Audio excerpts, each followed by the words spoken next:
интернет дараа төлбөрт багцтай боллоо. Гэр интернет. За үзэгч тавхан дөрөв мэндийг хүргэе. Өнөөдөр 2018 оны 3 дугаар сарын 27-ны өдрийн нэмэр гараг.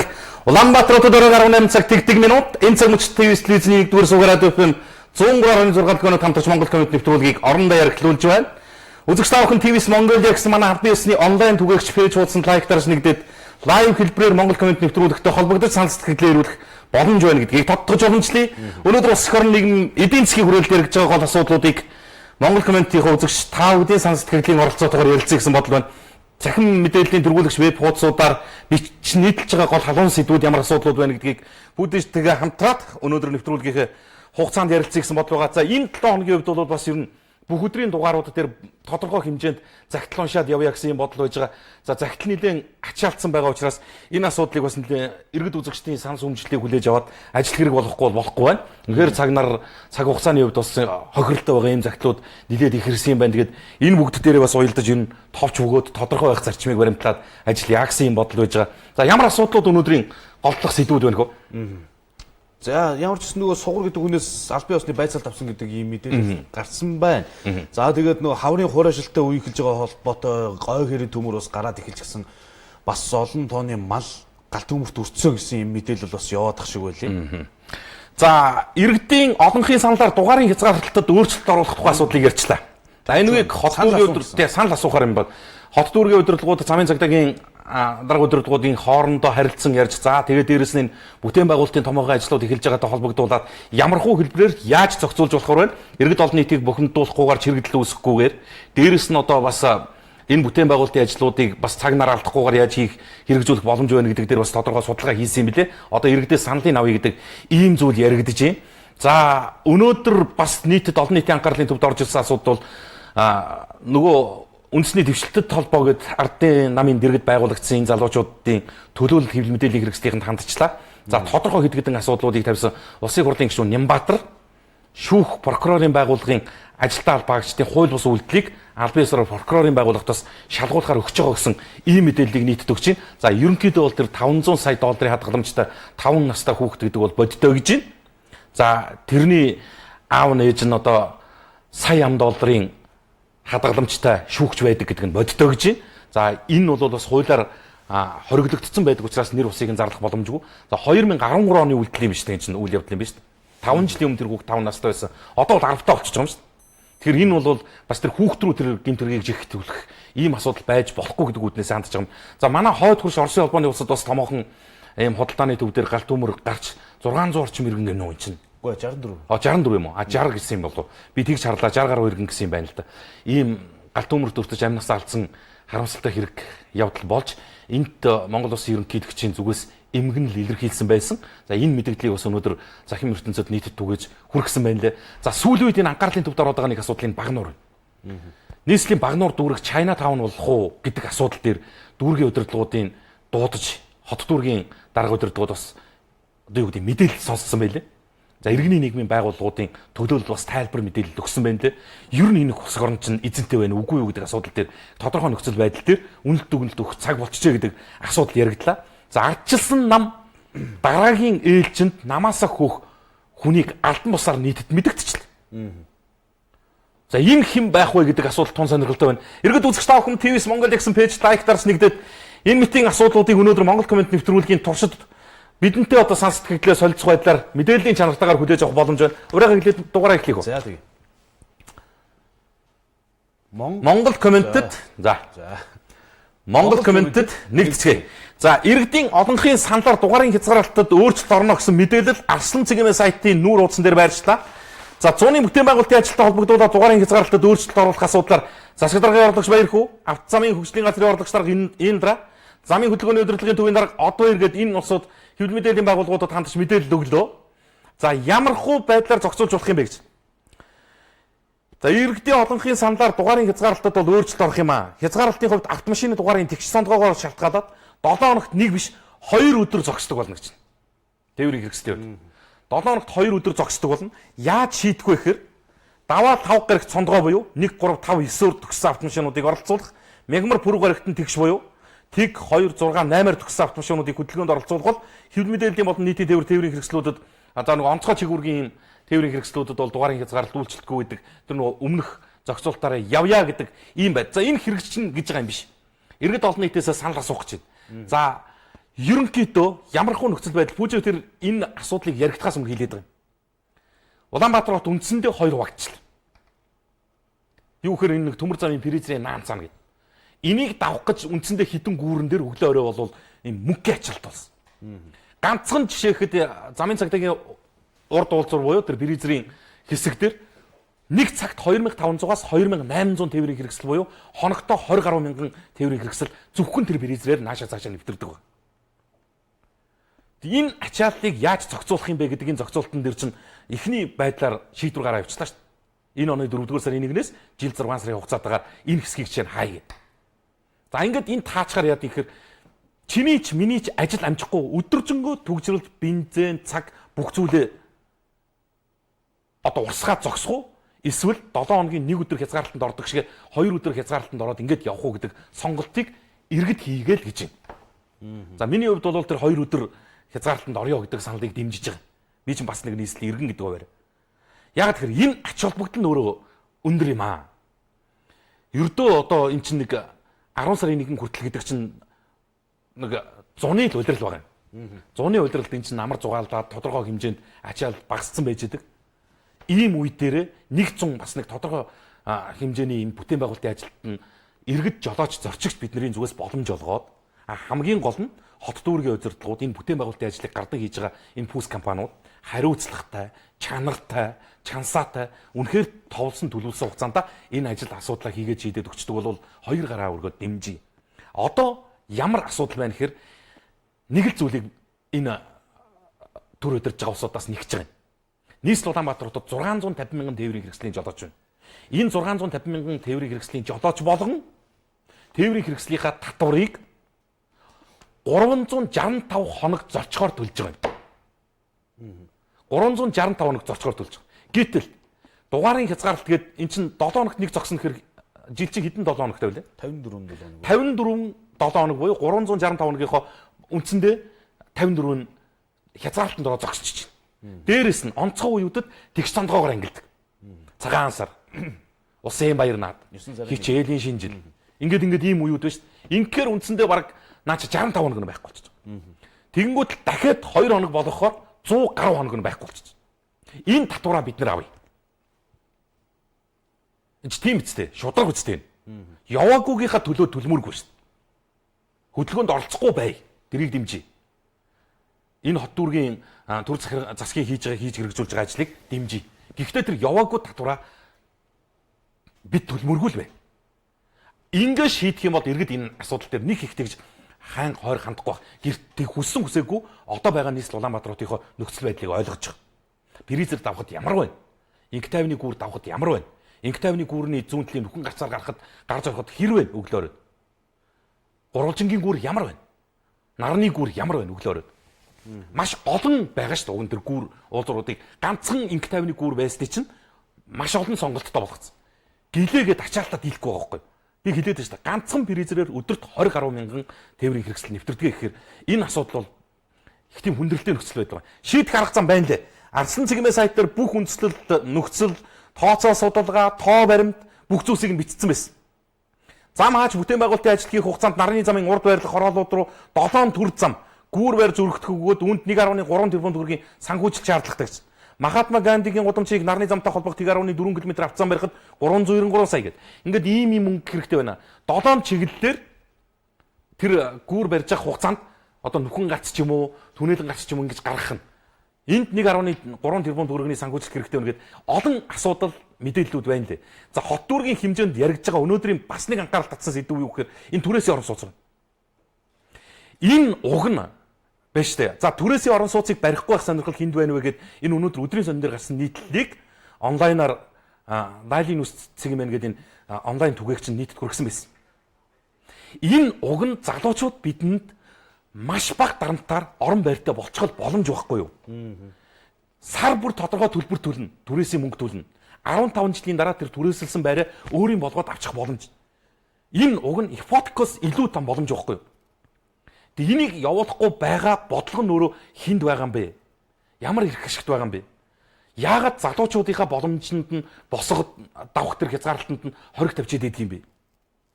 Ямар нөхцөл шалтгаан байна вэ гэдгийг бүгднийг ингээд бичээ нийтлсэн. Одоо юу гэхээр Монгол Улсын засгийн газар гадаадын улс орнуудаас тодорхой хэмжээний санхүүжилт зээлийн их усурыг олоод ирлээ. 500 сая $5 гэр оролтыг орон сууцчлуулах төсөл хөтөлбөрт зарцуулагдана.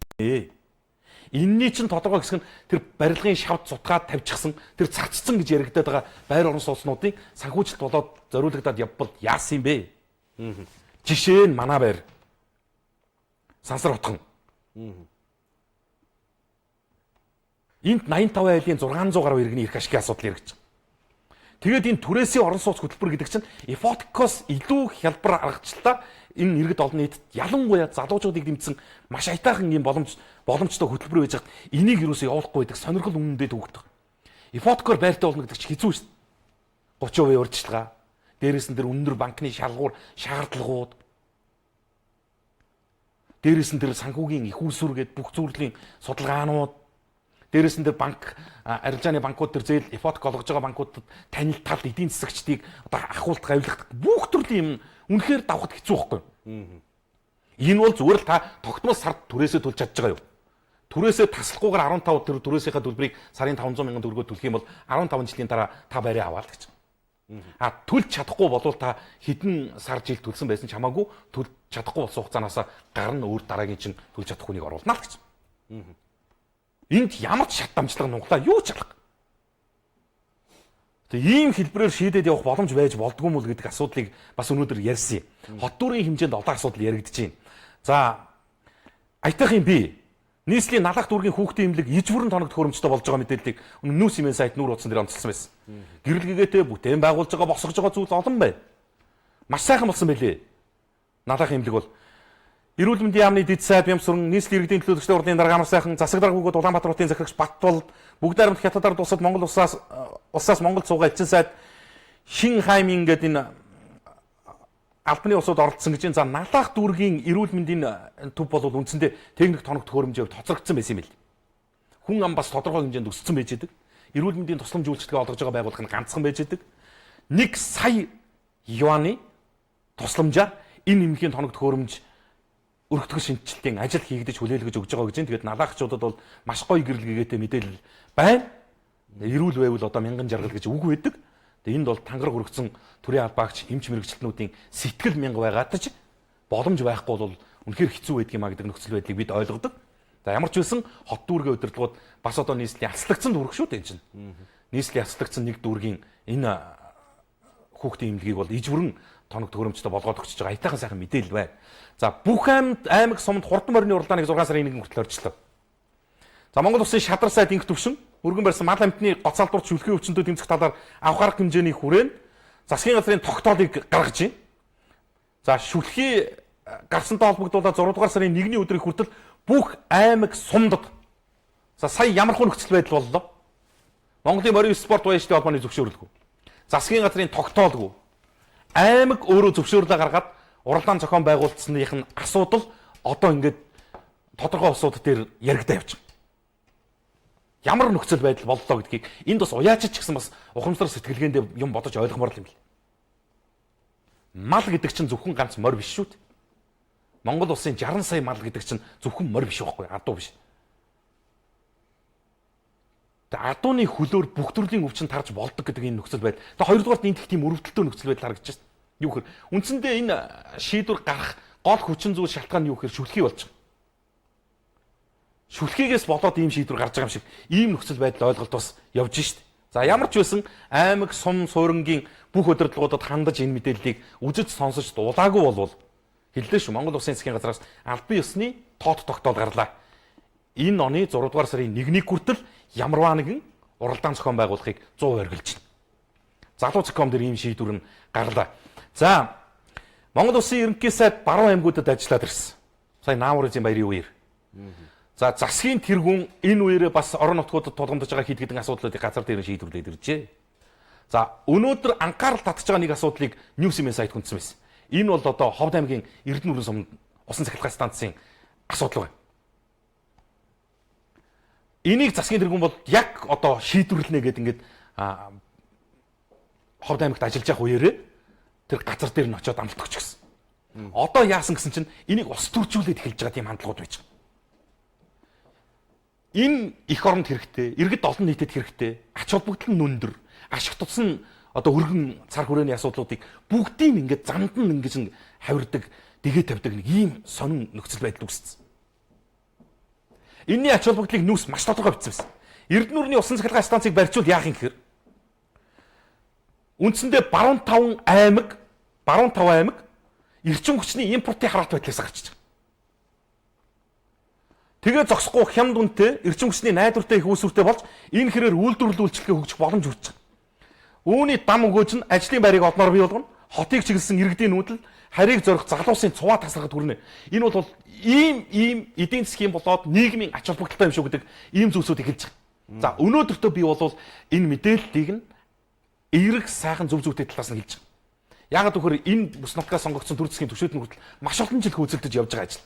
Эрдэнэ үурны усан цахилгаан станцыг хамгийн их одоо ажил хэрэг болгох гэж явсан улсын хурлын гишүүн Бямцогт байт.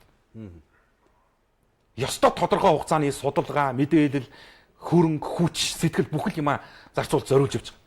Нэг аймгийнх биш байхгүй. Ганцхан ховд аймаг гэрэлтэй цахилгаантай болчих, ганцхан ховд аймаг Оросоос тог худалдаж авахаа болчих асуудал биш. Баруун 5 аймаг цахилгааны импортын хараат байдлаас л гарч байгаа юм шүү. Дид бүтэц хаана байна? Тэнд залуучуудад ажиллах, амьдрах орчин нөхцөл бий болоод явдаг шүү. Энэ хэрээр нөгөө хот руу тэмүүлж байгаа төвлөрөлчин багасж байгаа шүү.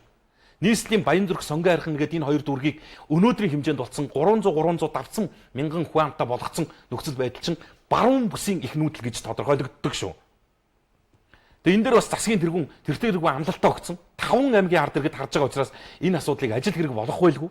Тэгээ миний хувьд ч гэсэн бол бас л одоо юу гэдэг өдөр тутам ингээд мэдээллийн веб хуудасуудыг ухаж байгаа нөхцөл байдлыг сонсож тандж байгаагийн хувьд энийг ажил хэрэг болох талд нь сэтгүүлч байгаагаар бас одоо ямар л одоо мэдээлэл үүдгийг олон нийт ард иргэдэд үзүүлэх талд нь ажил. Яагаад гэж энэ цахилгааны хараат бос байдал гэдэг чинь юу юм бэ гэдэг язгуур ойлголтыг л бид нар бас бодож ойлгох хэрэгтэй юм билээ. Одоо багнуурт үүсэж байгаа нөхцөл байдал. Би нэвтрүүлгийхэнд хэлсэн. Ямар нөхцөл байдал яригдж байгаа гэхээр энэ баггүй юу? Энэ хүний одоо байгуулсан гавьяануудын нэг нь. Ерөнхий сайдаар ажиллаж байсан сайхан бэлэг. Бас нэгэн үзэсгэлэн гай бол Багнуурт баригдах дулааны цахилгаан станцыг хятадуудаар бариулахаар гэрээ байгуулжээ. Ингэснээр тэнд олон мянган хятадууд суурших Орос улсны China Town баригдаж эхэлнэ гэд. Энийг одоо өнөөдөр үгүйсгэсэн зөндөө үйл явдал бол. Гэтэл энд судалж байгаа, мэдж байгаа их сурвалж дээр нь байгаа газар нөхцөл үнэхээр хэвээр нөгөө нүглийн нүдийг нүхтэй саасаар хуурна гэдэг шиг шалтгаан нөхцлүүдийг ярьж байгаа. Энэ хараа цахилгаан станцыг яндангаас эхлээ барьдаг болсон байна гинэ. Хийгдэж байгаа.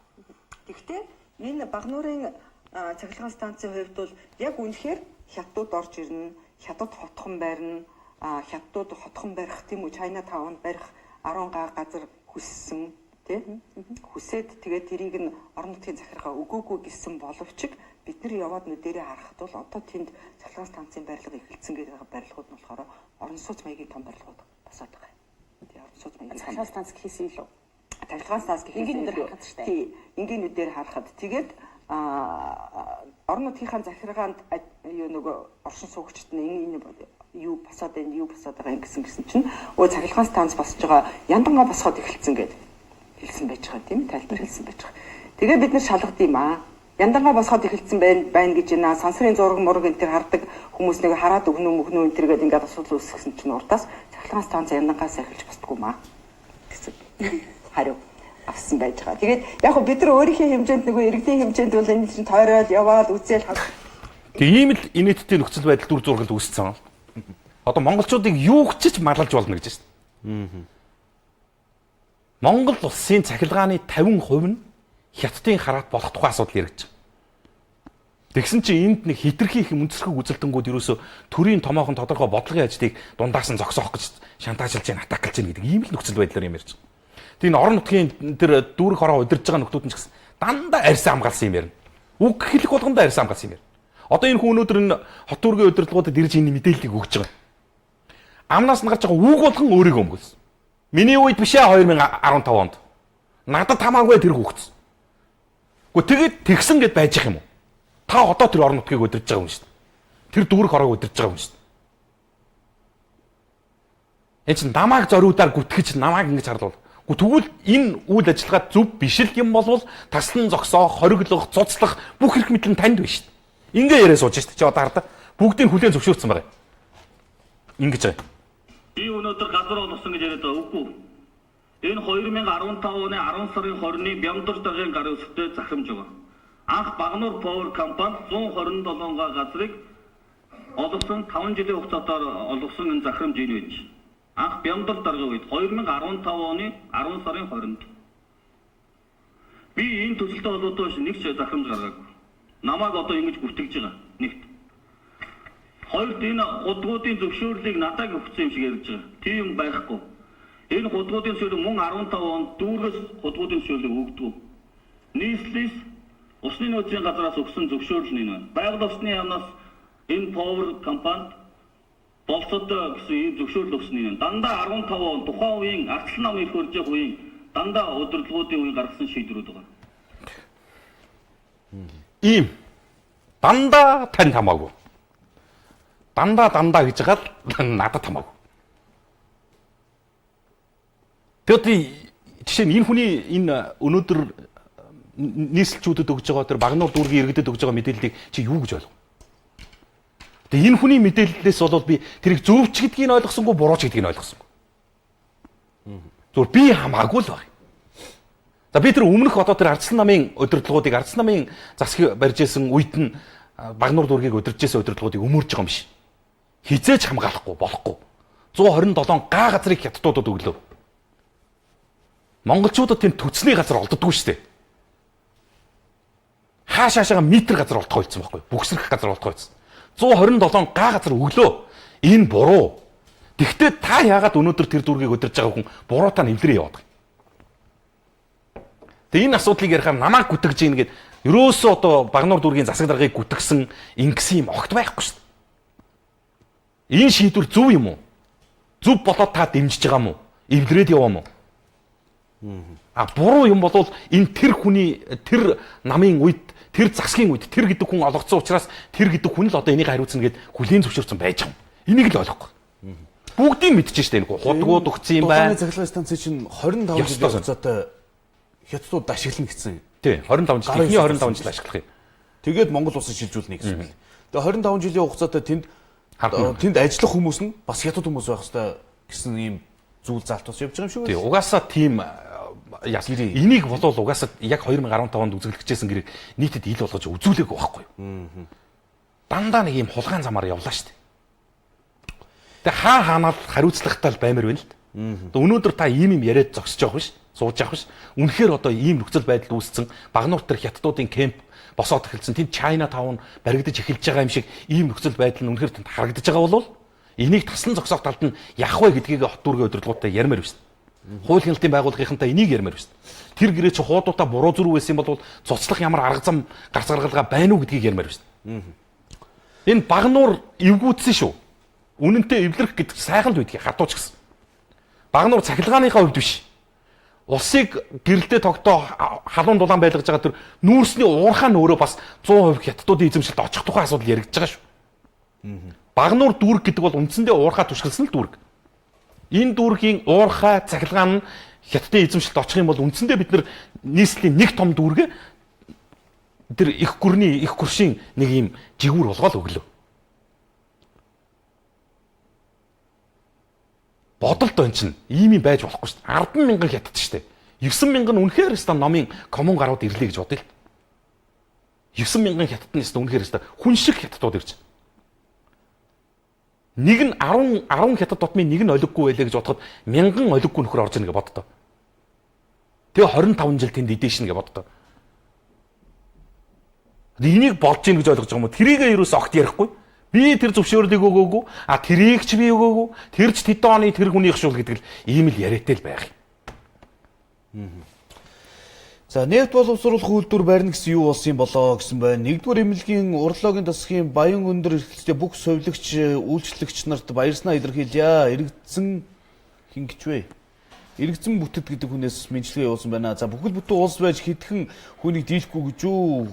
Учаанаар төгөө дууслаа шүү дээ гэсэн байна. Багнарын эрүүл мэндийн төвийн ажилтнууд хитрхи хариуцлагагүй байна. Тангар хөргсөн эмчнэр баймаар юм аа. Хүний амнаас эрүүл мэнд гоо сайхнаар тоглоод байх юм аа. Арай л дэндүү хин мөнгө өгөх нь хин өгч байгаагаас л харьцаж байна гэдэг. За энэ зүйлүүдээ бас тодорхой баримттай явуулаарай. Танд ямар ялгууртай байдлаар хандуу, таны эрүүл мэнд гоо сайхныг бас яаж дордуулсан бэ гэдэг зүйлүүдийг баримттайгаар ирүүлээрэй. Ингэж бичих бол амархан. За циркийн доторх баруун болон хойд талаар хан барьж байна. Орох гарах зам хаагдсан байдаг. Гал төмөр гарсан үед бөөнөрөө өртөх эрсдэл өндөр байгааг мэргэжлийн байгууллагууд шалгаж засуулах шаардлагатай байна гэсэн байна. Хахуул авч байгаа бүх хүмүүсийг за ингээд бас л эвгүй үг хэллэг ороод ирэх юм. За энэ пүрүүс унчгаад өдөр шөнөгүй хүн хайгаа төгжрөл үүсгээ явдаг хүмүүсийг журамданд оруулах хэрэгтэй. Такси хийж байгаа машиныг зөвшөөрөл эмблемтэй болох нь зөв шүү дээ л гэсэн байна. За хятадуудаа хүчээр гаргаа бал дараа Монголын бүх зүйлийг амаараа хамгаалж ирээдүйдээ үлдээсэн шүү дээ. За үүргээ ухамсарлгүй энэ мэт Багнуурын дарган цэрэг хусаад ээжээ зайлуулаач Багнуурын хаан гэсэн байна. Ирхвэрж байгаа хүнэмжрүүдийг сэтгцийн үйлчлэг онцлогонд оруулах юмсан. Багнуурынхан наад Манангийн гар хөл болсон өөдгөө амтнд Чайнатан хамт явуулаач гэсэн байна. Дархан цацд богд уулын нэг ам тэр чигээрээ Кувейтийн мэдлэх юм шиг юм байна штэ л гэж. За Монгол улс чи эрхчлөө тусгаар тогтносон улс үсттэй солонгос дуу сонссны төлөө Монгол улсаас хөөгдөх юм а хүн хүний сонирхол өөр шүү дээ. За элдв бусын хараалын үгээр дуудуулах юм а. За тэгээ хэлсэн хүмүүс нь мэдэж байгаа үсттэй гэсэн байна. Энэ сайхан бэлэг одоо хаана яваа юм болоо. За 1072 хувьцааг хизээ ашиглах боломжтой болох гэж байгаа эсхийг яаж шалгаж хэлж өгөх боломж байна уу гэж байна. Замын цагдаагийн зогсоол руу ороод гарахад 30 минут нь 500 төгрөг 31 минут нь 1000 төгрөг гинэ ороод юм тодруулж болохгүй юм байна дөө. Зогсоолын талаар судалж үзээрэй хаасаагүй мөнгө болжээ л гэсэн байна. Баянгол дүрхт байдаг Эрдмийн өргөө сургууль ойн болж байгааг хүүхэд болгоноос 50,000-аас 100,000 төгрөг нэхэж байна л гэсэн сэтгэл ирж Алтан булгийн гайлын байцаагч нар арай дэндүү юмнаас татвар авах нэрээр халаасаа зузаалах юм а. Энийг хянаж шалгадаг газар байна уу гэсэн байна. Багнуур Монголын газар нутаг шүү. Эх орныхоо төлөө тэмцээ. За дагвар хот хөдөө орон нутгаа хөгжүүлэхгүй бол Улаанбаатар шишнэ орон сууцны блокууд бариад ямар хэрэг байх вэ? Хөдөөнөөс гэр атсан цуваа зогсоогүй цагт утаа бохирлын асуудлаасаа гарахгүй шүү дээ. За баяр цог сайхан бэлэг илбэгдэрж гээд ийм балагтай хүмүүсийг шууд барьж хорж угаад хийсэн иргэн шалгаж болдоггүй юм уу? Гадаадынх нь тэгдгэл юм байлаа штэ. Шаасны нэрвч 3 дугаар төв эмнэлгийн Батбаяр эрхлэгчтэй нүдний мэс заслын засгийн хамт олонд олон улсын эмчнэрийн баярын мэнд хүргэж үйлчлүүлэгч бидний эрүүл мэндийн төлөө баг хамт олнороо маш чадварлаг хөнгөн шуурхай үйлчлэсэнд баярлаж талархаж байгаагаа илэрхийлье. Та бүхний ажилд өндөр амжилт хүсье гэсэн байна. За өнөөдөр би бас их эмчнэрийн баяр өдөр юм шиг байна. За тэгвэл би бас ихний ялгсан эрдэм шилгээний төвийн эмчнэрт бас баярсан талархснаа илэрхийлье. Манай хүүхдийн би бас жоохон жилэрхэд тэг өнөөдөр ихний ялгснаар очсон маш их ачаалтай байдаг. За энэ ачааллынхаа дундуугаар бас ингээд эмчилж өгсөн, оншилж өгсөн нэмчнэртэй бас баярлалаа. Тэр их ачааллыг бас өнөөдөр яг өөрөө биеэр бас очиж харлаа л да. Ерөөсөө нөгөө хүүхдийн тоглоомын газар ямар хүүхдтэй байдаг вэ? Яг л тийм олон хүүхдүүд тэнд үйлчлүүлдэг юм байна. Тэгээ тэр үйлчлүүлж байгаа хүмүүс бас эмчнэрийн ачааллыг ойлгож бас үйлчлүүлээрээ нэлээд бухимдалтай иргэд бас байх шиг байлээ.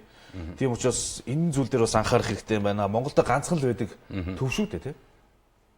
За бензиний үн ингээд тогтчихсон уу? Үнэлэлгүй нэмс ингээд тогтоосон биз дээ. Тэрхэн үедээ л шуугаад өөр стандар гараад ирэхээр мартчих юм да гэсэн байна. 25 жил бишээ арай цөөхөн жил ажиллаж болдгүй юм уу? Хятадууд гарлаа ажилдгүй ухмал хөрөнгө үлдэндээ гэсэн байна. За ийм сэтгэлдүүдээс ирсэн байна да. Тэгжээж л уг нь яана гэдэг чинь монголчууд тэр хугацаа хүртэл дадлагжиж сурахгүй л гэсэн шүү дээ. 25 жил дагуулж монголчуудыг дагуулж явж ижил тэр цахилгаан станцыг ажиллууд сурах юм гэсэн. Одоо яацарсан толгоонууд гэж бид нарыг үнэлж дүгнээд байгаа. Яагараа заавал тэднэрээр бариулах ёстойч болчихсон юм. Ийм шийдвэр гаргасан хүн яах юм одоо мэдэхгүй. Ямар ч үсэн өнөөдөр мэдээллийн олдоо цэгийн сайт дээр бол ардчилсан намаас хөөгдөх дараагийн гишүүн хэн байх уу гэдэг мэдээлэл дээр сайхан бэлэг гэдэг нэрх мэгнэрлсэн байна лээ. За ардсан намын дарга бол ямар хуу нөхцөл байдлаар яаж ажиллаж байгаа гэдгийг ард иргэд бол харж байгаа. Офшорын асуудал гарч ирлээ. Ийм шийдвэр захирамжууд гарч ийн гэдгийг бид өдөр тутам илж ийн мэдээлж байна. Одоо өнөөдөр ийм асуудал босоод ирлээ. Багнуурын балаг бол тасрахгүй үргэлжлэх юм байна. Энэ дээр харин хариуцлага алдсан байвал энэ хүнийг шууд хариуцлага алдчих гэж хэлж болохгүй шүү дээ. Ямар нөхцөл шалтгаан байсан? Дарамт шахалт байсан юм уу? Улс төрийн тохироо тийм байсан юм уу? Эдийн засгийн агуулга байсан юм уу? Энэ бүгдийг тогтоогоод ингэх юм бол хариуцлага хүлээх юм асуудлыг ярих юм шиг байна. Ардсан намаас бол хөөгдөх дараагийн гишүүн сайхан бэлэг байж магадгүй гэсэн ийм таамаглал олдооц хэмээн дээр гараад ирлээ. За өнөөдөр улсын хурлын нэр бүхий гишүүд хэвлэл мэдээллийнхэнд хандсан асуудал энэ шүүгчдийн орлоготой холбоотой. Улсын хурлын гишүүн Нямбаатар шүүгчдийн орлогыг шалгуулахаар прокурор тандж байна. Ноцтой хидгэд асуудал гарч ирлээ бүгд. Энэ шүүгчд бол үнэхээр алдсан юм. Ингэж байгаа шүү дээ. 2010-аас 18 онд ашигт малтмлын лицензийг үндэслэгүй болгож сунгасан шүүгчдэд хариуцлага тооцох хэрэгтэй. Анхан шатны шүүх ямар шатваргүй болсныг өөрийн нийгмийн сүлжээгээр танилцуулна. Би эднэрийг бол бүгдийг нийтэд мэдээлнэ. Хүчингү болгосон лицензийг шүүх сэргээждэг. Энэ бол шууд улсаас оруулж байгаа үстэй. Энэ вэ? Хүчингү болгосон лицензийг сэргээсэн 22 шүүгчин хөрөнгийг шалгаж өгөөч гэв. Айтом цэгийн сайт. Энэ тусгай зөвшөөрөл эзэмшигч нь Эдиад Systems компани, ийм тоот, Монгол цамхаг, Булган инвест, Шудраг амдууд, Эргэмэг, Шин мамин дандаа цуцлагдсан лицензүүдийг шүүгчнэр буцаагаас сэргээгээд өгсөн байж байгаа. Улсаа худалдаж ийн л гэсэн үг болж байгаа үстэй. Улсаасаа урамж байгаа л үйлдэл болж байгаа үстэй. Саус копи энэ төр очиж. Саус копи оюутлага хүртэл байгаа юм чинь энэ. Түр ажилтгал байна шүү дээ тодорхой хэмжээндээ. Муулуулан барин шүүмжлүүлэн барин ажиллаа хийдэг юм байна шүү дээ. Тэрийг шүүх ингээд зохион гаргах юм бол юм хийх хэрэг алах шүү дээ. Энэ дэр чинь тэгэл нөгөө асуудлууд чинь эхэлж байгаа шүү дээ. Одоо энэ дэр бас Нямбаатар гэж өөрөө ярьсан байсан юм. Манай энэ өдөр мэдээллийн хөтөлбөр аяндаа дэлгэрэнгүй гаргана дөө. За гацчлаа. Нэг уг нь одоо сонсох чи гэж бодож ирсэн. Бүх юм яг энэ уулуурхаад байгаа явчихж байгаа. Хөрөнгөжих, мөнгөжих, тэр их хэмжээний хээл хахуул авилгалын асуудал яригдах бүх тэр одоо объект чинь энэ уулуурхаа хідэн компаниг л дагаа явдаг юм. Хууль хяналтын байгууллага одоо бүх төвшөнд орон нутаг төр захиргааны байгууллагын удирдлагууд өнөөдөр дараагийн нэг асуудал нь болохоор энэ улсын хурлын гишүүн ил инк хамгаалалт нөгөө өмнө говьмгаас сонгогдсон. Инк хамгаалалт гишүүн 5 толгой компаниг шалгуулахаар авилгатай тэмцэх газар хандж байна. Тэгээд орон нутгийн өмч 5 толгой компани байхгүй юу? Тэр баг 5 толгой гэдэг байгаа тэр орон нутгийн өмч 5 толгой компани чинь 51%-ийг нь өмнө говийн ард иргэд эзэмшдэг байхгүй юу? Одоо яасан гэсэн чинь тэр 5 толгой компани 20 сая ам долларын өртөө болсон. Эрдэнэс 5 толгой компани энэ өрөө нэхэх юм бол орон нутгийн өмч 5 толгой компанийг шууд авчих юм хууль эрх зүйн орчин бүрдсэн. Тэнийг яах вэ? Орон нутгийн иргэд тэр 51%-ийг эзэмшиж байгаа өмнө говьчууд 20 сая долларын өрт төлөх юм. Би дээр нэг ярьж ирсэн шүү дээ. Нэг нэгнийхээ эзэмшлийн талбаар ингээ яваарчдаг юм байна. Ийм асуудал яригдж байна гэсэн тэгээд энэ тухайн компани удирдлагууд нь болохоор огт тийм юм байхгүй гэж тайлбарлаад л өнгөрсөн. Одоо ийм хэмжээний хуримтлагдсан үр хүссэн юм байна гэсэн. Үгүй ээ гэсэн. Монгол төрийн түвшээ батлаад өглөө. Их хурлын гишүүн хуулийн өмнө хариуцлагатай албан тушаалаар хашиж байгаа хүн ийм нөхцөл байдал үүсчээгээд гаргаад ирлээ. Одоо юу гэж хэлэх юм? Авилгатай тэмцэх газар ямар ч байсан хуулийнхаа хүрээнд тодорхой хугацаанд нь тайлбар мэдээллийг эргэж хэлэх байлгүй. Авилгатай тэмцэх газарт Монгол Улсын их хурлын гишүүн Лувсангийн инх болд хариуцлага тооцоолох тухай гэж. Улсын хурлын гишүүн Лувсангийн инх болд миний сонгогдсон 23 дугаар тойрогт Монголын ард түмний өмч, Монгол Улсын стратегийн ордуулах, орон нутгийн өмч 5 толгой компани, төрийн өмч Эрдэнэс 5 толгой компани үйл ажиллагаа явуулдаг. 5 толгой компани Монгол Улсын ашигт малтмлын тухай хууль болоод бусад хууль тогтоомжуудыг ноцтойгоор зөрчин, Эрдэнэс 5 толгой компани ашиглалтын ийм тооцол лицензтэй талбайд хөрсгүүлэлтийн үйл ажиллагаа явуулж 268.3 мянган тонн нүүрс олборлон 20 орчим сая ам долларын хохирол учруулсан талаар албаны болон бусад их сурвалжаас сонсч мэдээлэл авч байсан. Энэ асуудал олон нийтийн хэвлэл мэдээллийн хэрэгслэр удаа дараа цацгдсан боловч үнэн мөнийг нь хууль хяналтын байгууллага шалгаж тогтоохгүй байна. Бас л ямар их ашиг байгаа мэдэхгүй. Тэгээ энэ үйлдэлүүдийг хуулийн хүрээнд шалгаж судлаад хариуцлага тооцож өгөөч гэгээд хандж. Ерөөсөө яг явн явсаар Монголын уул уурхайн салбарын нөө дампуурлын үндсэн жишг тийм тарагдж байгаа байхгүй. Одоо бид Эрдэнэс 5 толгойхоо 1072 ширхэг хувьцааг эзэмшдэг. Амилддаг. Хизээч өргөөж өгдөг. Нэг л хувьцаа эзэмшчээдэг ийм иргэд байдаг. Бид ашиг авах хүрдэг тухай ойлголтоо бодоо явдаг болохоос биш алдагдлалд ороод өрөнд орчихгүй гэдэг ойлголтыг огт толгоонд оруулдаг байхгүй. Нийт Монгол улс биш. Энэ яагаад вөхөр орон нутгийн өмч 5 толгой компани учраас өмнө говийн нийт иргэд одоо бол та нөхд 20 сая ам долларын өртөө шууд хэлэхэд ийм нөхцөл байдал үүссэн. Яваанда яах вөхөр Эрдэнэс 5 дахь компани ийм нөхцөл байдалд орох юм бол Монголын тэндээс хувьцаа эзэмшиж байгаа 1072 ширхэг хувьцаа эзэмшиж байгаа 3 сая 200 мянган иргэн одоо өрөнд орох ийм нөхцөл байдал үүсгэх нь шүү дээ.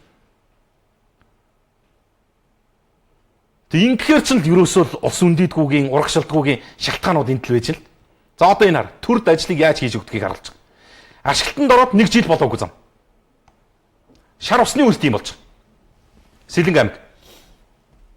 Дулаан хааны 4 замнаас ерөө хөдөр сумын чиглэлийн автозамын 32 км, ерөө сумын 64 км-т хандгаатын өтөрмийн орчимд 110 м орчим урттай шар усны үер бууж их хэмжээний эвдрэл үүслээ. Шар усны үер шүү дээ энэ. Зүгээр цас айлж байгаа. Ноцтой. Тэгтээ одоо энийг тестдгүү зам гэд боддоо. Ийм. Бороор бол яах юм? Хүчтэй одоо аянга цахилгаантай дуутай агатар орвол энэ зам одоо хайж. Энэ зүгээр амуул. Чи энийг ингээ хардаа. Харин Энэ одоо иддэм зам угаасаа замын компани иддэе. Энэ замаас иддэггүй гэж юу ч байхгүй. Учиртай идэлтэй манайх юм.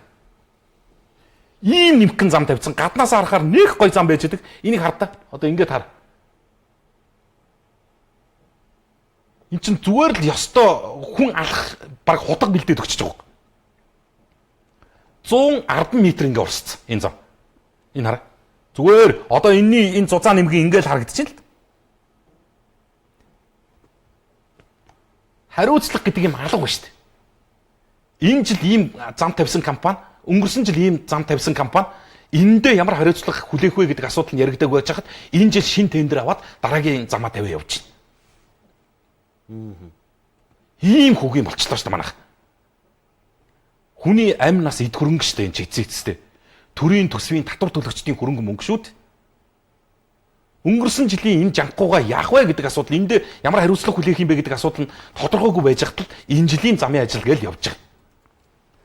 Ядаж нэг ичих ухамсар гэж юм баймир. За энэ Монгол Улсын ерөнхийлөгч Оросын улбооны улсын ард түмэнд хандаж эмгэнэл илэрхийлсэн байсан. За эмгэнэл илэрхийлдэг энэ хөрш орнууд одоо дипломат харилцаатай орнуудад учирж байгаа юм янз янзын асуудал ийм байдаг. Тэгэхээр энд өнөөдөр нэг юм төрийн одоо юу гэдэг нь те албан бичиг дээрээс авахар их гоё зүйл анхдагч нь болж гарч ирж байгаа. Би энийг их олзуурхаад байгаа.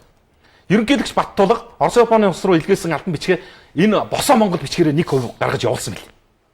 Тэгээ энийг бас манай төрийн байгууллагууд үйл ажиллагаанд нэвтрүүлээд ингээд явбал бидний гэж хэлж болох цөөхөн хэдэн одоо үндэсний өв соёлын маань нэг нь энэ босоо Монгол бичих байхгүй юу?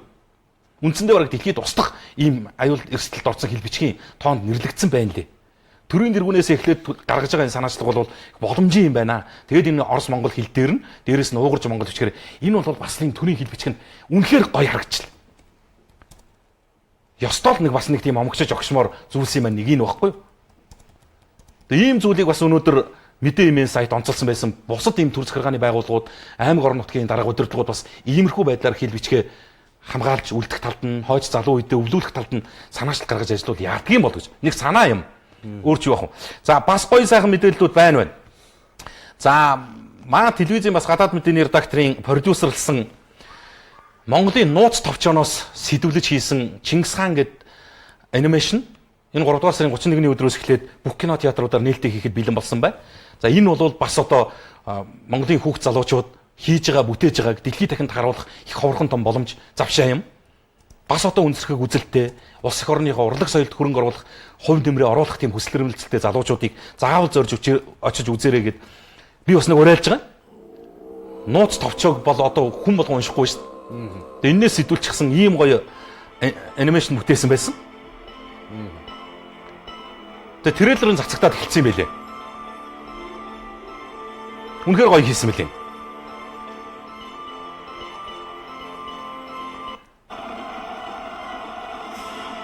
Тасархаа уу?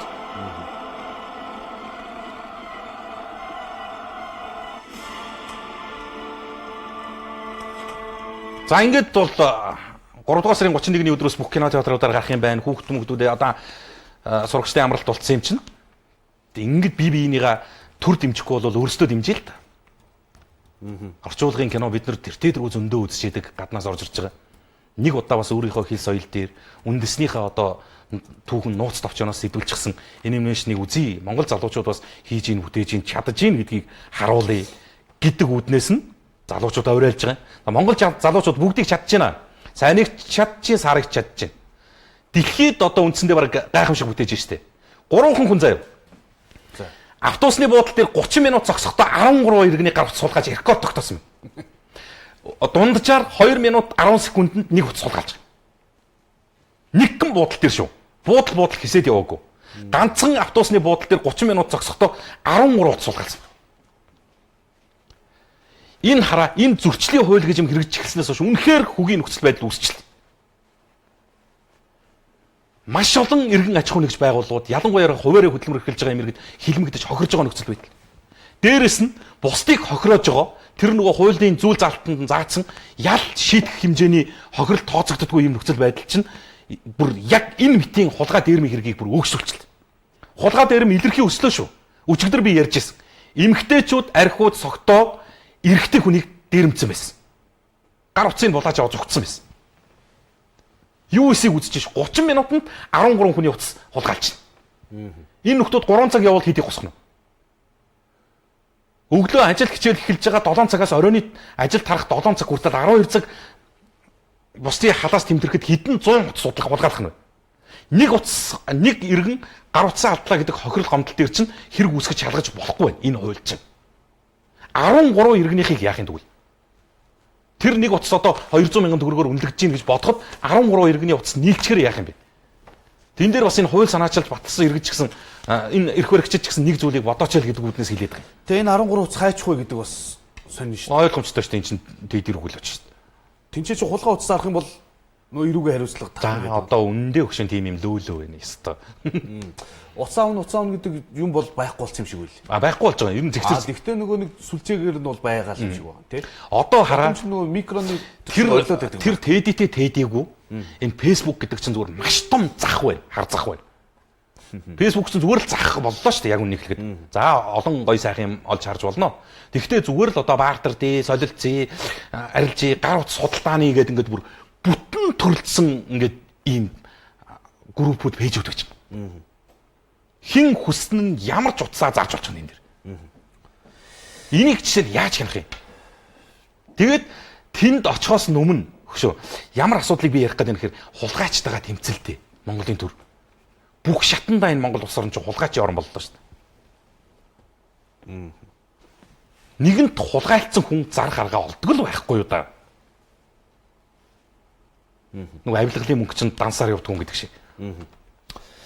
За дорн говьд нефтийн үйлдвэр бариад бензин түүш хямдрна гэж хэн тооцоо хийгээд байгаа юм болоо. Хэр үүнийг бариул газрын гүнд байдаг цэвэр усны нөөц улах сайн усан судлыг сүйтгэх гээд байна. Энийг хянаж судалдаг байгальтай ээлдэг хүн болон төрийн бас байгууллагууд байвал дугаараач ээ. Бидэнд ус хэрэгтэй шүү дээ.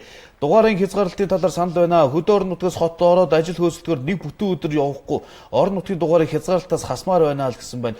Тог арай дэндүү хязгаарлах юм аа. Сонгон хайрхан дүүрэгт 11 цагт тасарсан тог 18 цагт ирж байна штэ. Арай л юм аа л гэсэн байна. За дугаарын хязгаарлалтын талаар санал байна гэх орон нутгийн дугаарын асуудал байна. Хідэн дүүнрээ өмөрч дуугарсны төлөө ингэж надад хариг сандаж байгаа юм. Яагаад ингэж хандаж байгаа юм бэ гэж байна. Багнуураа өгмөөргүй байна. Энэ хідэн 76-г үг дуурдагч болоосэ. Ард иргэдийн төлөө ажиллаа хийгээч дээ гэсэн байна. Мөнгө ирэх мэдлэрээ далаалгасан яаж юм болохоор залуучууд ч их орондоо амьдрах юм бэ гэж байна. Босоо Монгол бичгээрээ гангарсан иргэдтэй баярлаа. Тэнгэр яхан тасбар авах даваагүй юм аа. Ямар нэг газар байдаг болов энэ талаараа мэдээж байдгүй. Шууд торгоо зарлаг нь хэд нугаж гаргуулад авбал наадуул чинь хаширна. Анхнаасаа замыг сайн муу болыг хин шалгадаг юм бэ. Тэр байгууллагад хариуцлага хүлээх, тэр байгууллагад хариуцлага хүлээх ёстой. За төрийн албаныхан кирилл бичгээрээ зөв бичиж чаддгүй шүү дээ. Яаж уугуурчин Монгол бичгээр бичих вдээ л гэж байна. Одоо тэгээд зөв бичиж чаддгүй болохоор одоо тэр нь зөвлөх гэсэн үг болж байна тий. Цалин мөнгө нэмэгдэхгүй юм байхдаа хөдөлмөрөө шударгаар үйлдвэрлэх юмсан да. Авто замын барилгын тухай хуульгүй юм чинь идэхгүй яах юм бэ? Авто замын хэлбэр гадаргуу зузаан нэмгэн хашлаг гэх гол үзүүлэлтүүд хөдлөшгүй хуультай байх ёстой байдгаа л гэж. Арай л тэгтэл бас сэтгэл дутаад байна л хүчтэй. Эдийн нанаа ингэж байгаа ч миний гэр орон хаан байдгийг хинттэйгээ байдгийг бүгдийг мэднэ. Аюулгүй сейфти байдлыг би яаж хамгаалах юм бэ л гэж. За энэ нэг иргэн загтал ütсэн байсан. Ядам сүрэнгийн нэрмж дүрслэх урлаг дизайны аним сургууль нь соёл урлаг боловсролын салбарт 24 дахь шилдэг үйл ажиллагаа явуулж байна. Манай сургууль хөгжлийн бэрхшээлтэй хүүхдүүдийг дэмжин авьяас бэлгийг нээх, хөгжүүлэх нийгэмшүүлэх тал дээр ихээхэн анхаарлаа ажилтдаг юм. Тэдний тодорхой хувийг аутизмтай хүүхдүүд эзэлдэг юм а. Бид дэлхийн аутизмыг таниулах өдрийг тохиолдуулан манай сургуулийн сонсогч оюутан хувьтын бие даасан уран бүтээлийн солон гатгах хувьт хэмээх үзэсгэлэн гаргахаар шамдаа ажиллаж байна. 18 оны 3 дугаар сарын 30-ны өдөр 17 цагаас Martial Art Gallery-д нээлттэй хийхэд бэлэн боллоо. Танай байгууллага энэхүү үйл ажиллагааг дэмжин дэлхийн аутизмыг таниулах өдрийг сурчлага үйлчлэхэд хамтран ажиллана гэдэгт гүнээ итгэж байна. Сургуулийн захирал булган гэсэн ийм иргэнээс ийм захиар ирсэн бол үнэхээр гоё юм билээ. Энэ хүүхд бол ямар ч хүүхдээс дутх юм байхгүй. Энэ. Би хувьтын солон гатгах хувьт гээд би даас урам зургийн үзэсгэлэн гэж юм. Тэгээд энийг би бас үзэгчдэд нэг уриалж хэлэх гэсэн очиж үзээрэй.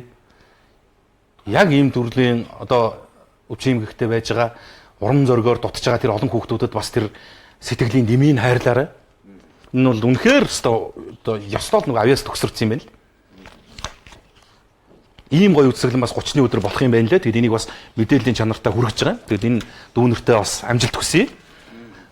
За. Нэг харамсалтай үг явуулсан байлээ. Энэ нэмсдэр гарсан 350 гаруй мал төмөр төртөжээ гэд би хэлсэн.